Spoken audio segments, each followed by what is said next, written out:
Okay. Welcome back to the Seven Deadly Sins. And we review episode number 33. This I'm reviewing the 79th episode of the anime, which is from the 4th season of the show, Dragon's Judgment. Sincere Feelings. This one, surprisingly, only adapts pretty much almost the entire chapter of this one. It finishes up chapters 171, that was 271, and it pretty much also finishes adapting the second half of chapter 288 and goes through almost the entirety of chapter 289 with the exception of the last 3 pages. Yeah, that's seriously all they did for this episode. So yes, basically, in the case of 271, what they adapted for this one was pretty much like a handful of pages. Basically, they pretty much adapted about this much of a chapter, basically about 1, 2, 4.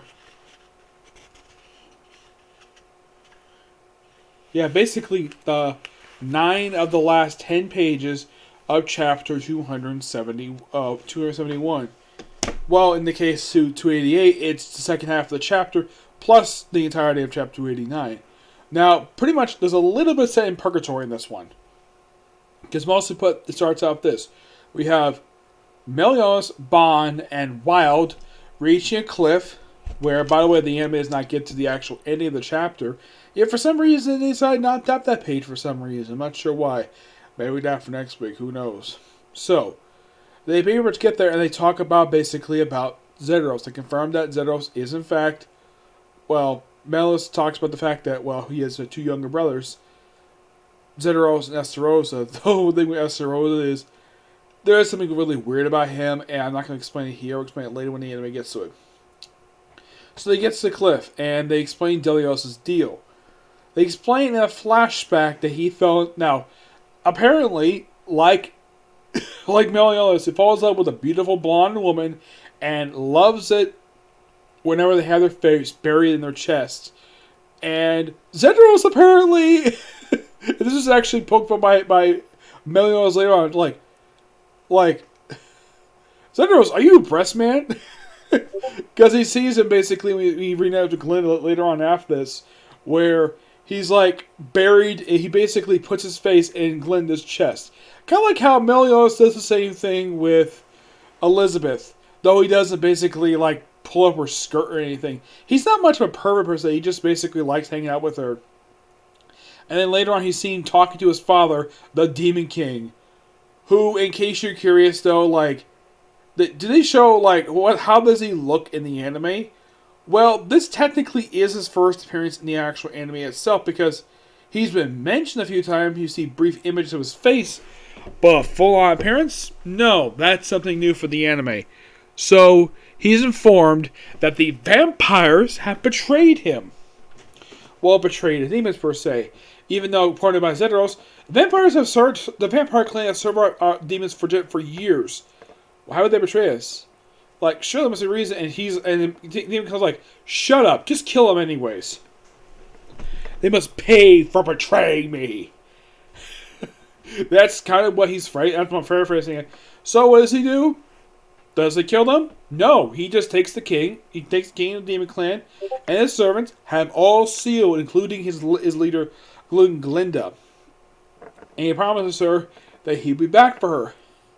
And then we cut to basically, just after this is basically nulling into season 2, when the 10 Commandments basically came back, where basically Zedros, what he was up to during an off-screen moment, where he basically go visit the cave, where he sealed up Glinda and the air vampires. Now, there's actually a lot more scene here than the manga, where it's very brief. So he gets to present day, and he wonders, what the heck happened here? What happened to the vampires? And he talks to the guys hey, something happened in that cave?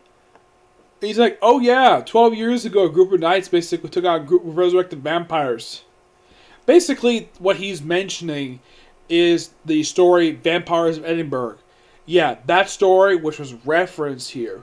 Yes, it is first mentioned here. As far as I can tell, I don't know if there's any plans to adapt the story at all. I don't know, because it sounds like a really interesting story. When the Seven Deadly Sins in the past, where they basically deal with a group of vampires. So basically, Meliodas basically is mad. Well, basically, Zedros is mad at Meliodas for taking everything from his younger brother. And that's it for the purgatory stuff. It's very little purgatory in this episode. And then we cut to the outside, where we pick up exactly where last week's episode left off, where Escanor is holding Lucia, who's in Margaret's body. And then, of course, Zedros basically uses his omnipotent nebula, which sucks in everything like a freaking black hole, which is referred to as a full react. That's what the move is referred to as also. So, after being tossed back and forth, and of course, Escanor basically puts down his axe. Well, he says basically, like, he uses Mario teleportation, getting teleportation. So basically, Escanor, who's very much resistant against the effects of the damn thing.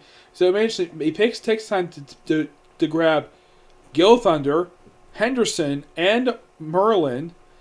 And even though he's sliced in the back, he's still able to move, no problem. Merlin has got a slice in our shoulder.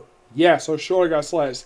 And when he sees him, like, he's like, "Oh, you did it now." So he proceeds to fight. He walks over to, and of course, Larcio basically gets off in the corner, and Escanor just puts his feet together, walks forward, walks his head to Rose, puts down his axe, because he's probably figured out, "You are not worthy of being hit by this axe. I'm going to handle you with my bare hands." And he's like, "I fought your brother and won."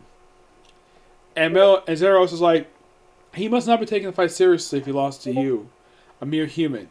And of course, it's pointed out by one of the servants, like, "Oh crap, he's got the grace of Marcial." So he fights him. He cancels the attack, and then he proceeds to use one finger to stab him in the frickin' chest. Yes, a finger, which is powered by frickin' fire. And then the episode ends with him saying, "Glinda," well, in his head. But that's where the episode ends. It does not end with Larcio trying to attack him. That's probably going to be saved for next week, but it's a very interesting ending. I like the fact for this episode we focus a lot on Zedros in this episode, which is great. Now, I kind of wish, if you're curious though, when in the world are they going to go back to Esther Rosa and Elizabeth and everybody else? Who knows? Because that probably is not going back for quite some time. Because it seems as though that's the way Season 3 ended. And here it's kind of like, okay, I'm glad that I can focus on Millis and Bond. That's great. But in the case of when they go back, I don't really remember because it's been a while since I read the chapters in the manga. But this was a really good episode. Like, it finishes up one chapter, goes, like I said, finishes up 271 mostly anyway, except for the last page. Does a really good job keeping a lot of this stuff in. I think in the case of the modern day stuff, like, which is basically set, like, well, just after they got resurrected, I think that was an animated original scene. But I think the scene was very necessary to reference the short story Vampires Edinburgh, which I believe is a text story, which is from the official fan book. I have not read it at all. It is by far one of the few things I have not read from the Seven Deadly Sins franchise. I mean, I read the entire manga, and I read some of the spin-off stuff, but I've never read the short story before. I read a summary of it. It sounds quite interesting to read, but I, of course, haven't read it yet. I'd probably read it in the future if I ever get my hands to find it online. Yep, but all in all, great episode. Can't wait for the next episode to come out. And this is only the third episode of Season 4. And they confirmed this is the final season of the show, though by this episode, they've only gotten to like 289. They still got a while to go. Like, are they going to finish adapting the manga this season? Well, if they do that, the problem is they can go to, probably won't go to the epilogue arc per se, unless, of course, they probably breeze to the stuff in New Holy War, which I don't think there's that much left. I would think that in the case of where the season goes, that New Holy War would take up about half this season, and then second half mostly be just the Demon King arc and the Chaos arc, which is probably going to be the part where they end the series with that, or probably the epilogue arc. It's possible. Yep. So yeah, that's it for Stickler Review. Stay tuned for my reviews for Dr. Stone, Hiroshima Half-Day Princess, Fire Force, and May Vega Time, quintessential quintuplets. Okay? But next one is going to be Dr. Stone. Okay? Do the next video. Bye.